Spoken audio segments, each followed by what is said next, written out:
when we faced with a crisis back in 2009, we knew we had to stand up for educators.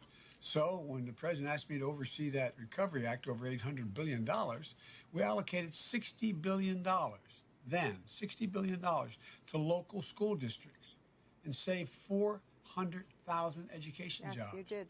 Because the states didn't have the money. Yes, you did. Didn't have the money. But this time, when the pandemic struck, Trump has dropped the ball again. He didn't make you a priority. And now state and local governments are facing huge budget shortfalls. And Speaker Pelosi and the House did their job. They passed the so-called HEROES Act, providing $915 billion for state and local governments. But Trump and the Senate Republicans refused to do their job. Yep. The proposal put forward by Mitch McConnell is completely out of touch. It's meager support. They're offering for schools and local governments. It isn't close to what's needed. And it's being used as a cudgel to force schools to reopen when they may not be ready to reopen. No, and it doesn't fund educators.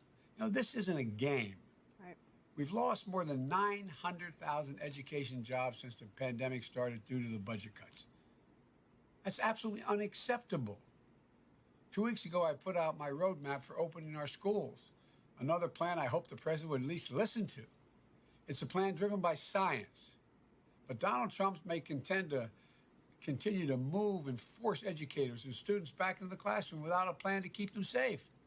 It's not about whether or not, this doesn't fly with me. It's not about whether or not he cares about education. It's about he wants to make sure that he looks better. Hey, NBC News viewers, thanks for checking out our YouTube channel. Subscribe by clicking on that button down here and click on any of the videos over here to watch the latest interviews, show highlights, and digital exclusives. Thanks for watching.